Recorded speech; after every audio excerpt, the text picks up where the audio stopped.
రాష్ట్ర ఆర్థిక పరిస్థితులు ఎంత అధ్వానంగా మారాయంటే ఆలోచించుకుంటుంటే చివరికి చిన్న చూపు బాలికల మీద అనిపిస్తూ ఉంది. సాంఘిక గురుకులాల మీద నిర్లక్ష్యం, బాలికల మీద వసతి గృహాల మీద కూడా నిర్లక్ష్యం.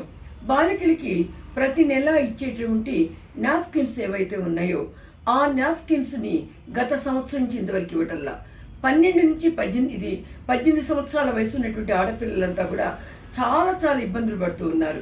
ఇక వసతి గృహాల్లో ఉంటున్నటువంటి ఆడపిల్లలు ఎవరైతే ఉన్నారో వాళ్ళకి సకాలంలో అందుకోలేక వాటిని కొనుక్కోలేక ఒక దుర్భరమైనటువంటి పరిస్థితుల్లో ఒక మొహమాటానికి కూడా గురవుతూ చెప్పుకోలేనటువంటి అసహాయ స్థితిలో బాలికల పరిస్థితి ఉంది. ఇదంతా కూడా సెంట్రల్ గవర్నమెంట్ నుంచి వచ్చేటువంటి హెల్త్ మిషన్ ద్వారా రాష్ట్ర ప్రభుత్వానికి ఈ ఫండ్స్ అందుతాయి. సంవత్సరానికి 25 నుంచి 30 కోట్ల వరకు కూడా దీనికి ఖర్చు అవుతుంది. కానీ గవర్నమెంట్ ఏం చేస్తుందంటే రాష్ట్ర ప్రభుత్వం, తెలంగాణ ప్రభుత్వం ప్రోగ్రామ్ ఇంప్లిమెంటేషన్ కింద గత సంవత్సరమే ఆ డబ్బును డ్రా చేయడం జరిగింది.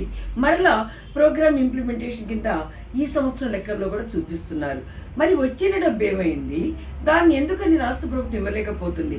ఇక ఈ ఒక్కటే కాదు, ఆడవాళ్ళ మీద గర్భిణికి ఇచ్చేటువంటి కేసీఆర్ కిట్ ఏదైతే ఉందో, న్యూట్రిషన్ కిట్ ఏదైతే ఉందో అవి కూడా ఎవరికి కూడా ఇవ్వడం జరగలేదు. గత 4 నెలల నుంచి చూసుకుంటే అవి కూడా బంద్ అయి ఉన్నాయి.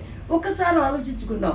మన సంక్షేమ పథకాల్లో బేష్ అని చెప్తున్నాం, సంక్షేమం కోసం రాష్ట్ర ప్రభుత్వం కట్టుబడి ఉందని చెప్తున్నాం. మరి బాలికలకు ఇచ్చే నాప్కిన్ల మీదైనా మీ కత్తిరింపు, ఆడవాళ్ళకి ఇచ్చేటువంటి న్యూట్రిషన్ కిట్ల మీద లేకపోతే ప్రెగ్నెన్సీ టైంలో ఉన్నటువంటి కిట్ల మీదైనా మీ ప్రతాపం చూపిస్తుంది. కేంద్ర ప్రభుత్వం ఇచ్చిన నిధుల్ని మీరు వేరేక వాడుకుంటూ ఈ పని కూడా చేయలేరా? మీ దృష్టికి ఇలా మాలాంటి వాళ్ళని కూడా మీ దృష్టికి తేవాలా?